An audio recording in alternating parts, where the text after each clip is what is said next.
నువ్వు ఎగ్జామ్ రాసి ఇంటికి వచ్చి దేవుడా దేవుడా ప్లీజ్ దేవుడా ఎగ్జామ్ పాస్ చేయించు అని వేడుకుంటే దేవుడు నీ ఎగ్జామ్ని పాస్ చేయిస్తాడా? చదవడానికి కళ్ళు ఇచ్చాడు, రాయడానికి చేతులు ఇచ్చాడు, అంతకంటే ముఖ్యంగా ఆలోచించడానికి బ్రెయిన్ ఇచ్చాడు. అయినా దేవుడే పాస్ చేయించాలి. ఫెయిల్ అయితే దేవుడిని తిట్టాలి. ఇదేం లాజిక్ అర్థం కాదు. మీరు దేవుడిని నమ్మినా లేదా మనుషుల్ని నమ్మినా ఈ రెండు మిమ్మల్ని ఎప్పుడో ఒకసారి నిరాశపరుస్తాయి.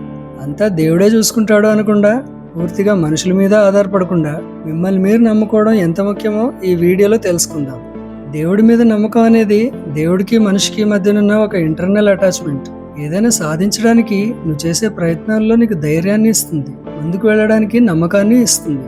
అంతేకాని ఇంట్లోనే కూర్చుని కోరుకున్నవన్నీ చేయడానికి ఇదేమి ఏటీఎం మిషన్ కాదు. అలాగే పెద్ద పెద్ద పూజలు దీక్షలు చేయడం వల్ల దేవుడి దిగొచ్చి నరుడా ఏమి నీ కోరిక అని అనడు. గుడికి వెళ్ళడం, పూజలు చేయడం అనేది ఉరకలేసే మనసును అదుపులో ఉంచడానికి, కష్టాల్లో స్ట్రెస్ ఫీల్ అవ్వకుండా ప్రశాంతతని ఇవ్వడానికి, మన సాంప్రదాయాలను పట్టించుకోవడానికి. ఇక మనుషుల విషయానికి వస్తే, ఒకరిద్దరు చేసిన తప్పులకు మనుషులందరినీ ద్వేషించడం కరెక్ట్ కాదు. ఉదాహరణకి నీ గురించే తీసుకుందాం. ఒక ఫ్రెండ్కో లేదా బంధువులకో చాలా ఏళ్లుగా సాయం చేస్తున్నావు. అనుకోకుండా ఒకసారి సాయం చేయలేకపోయావు. అప్పుడు అన్నేళ్లుగా నువ్వు చేసింది మర్చిపోయి ఒక్కసారి చేయనందుకే నిన్ను ద్వేషిస్తారు. మనుషుల స్వభావం అంతే. అందులో నువ్వు, నేను కూడా ఉన్నాం. పిల్లలు పేరెంట్స్ మీద ఆధారపడడం, భార్య భర్త మీద ఆధారపడడం, తల్లిదండ్రులు పిల్లల మీద ఆధారపడడం ఏదో ఒక రోజు బాధనిస్తుంది. అందుకే సొంతంగా బ్రతకడం అలవాటు చేసుకోవాలి. హ్యూమన్ సైకాలజీ ప్రకారం ప్రతి మనిషికి నమ్మకం తప్పకుండా ఉంటుంది. రేపు నా జీవితం బాగుంటుందని నమ్మితేనే ఈ రోజు పనిచేస్తాడు. అది జరుగుతుందనే నమ్మకంతోనే ప్రతిరోజు జీవిస్తాడు. ఆ నమ్మకం మనుషుల మీద, దేవుడి మీద కన్నా మీ మీదే ఎక్కువ ఉండాలి. మనుషులు దేవుడిని బ్లైండ్ గా ఫాలో అవడం వల్ల కలిగే నష్టాల గురించి తెలుసుకుందాం. నెంబర్ 1, అంతా దేవుడే చూసుకుంటాడు, మన చేతుల్లో ఏముంది అనుకుంటే ఏదీ సాధించలేరు. ఫెయిల్ అవ్వడం తలరాత అనుకుంటే తమ తప్పుల్ని ఎలా తెలుసుకుంటారు? సరిదిద్దుకునే అవకాశం ఎక్కడుంటుంది? నెంబర్ 2, పిల్లల భవిష్యత్తు గురించి నా భర్త చూసుకుంటాడు, కష్టం వస్తే నా ఫ్రెండ్స్ సాయం చేస్తారు, నాకేం భయం లేదు, మా పేరెంట్స్ చూసుకుంటారు అని డిపెండెన్సీకి అలవాటు పడతారు. ఒకరి మీద ఆధారపడి బ్రతకడం నిత్యం అవమానాలకు దారితీస్తుంది. Number 3, impostor syndrome.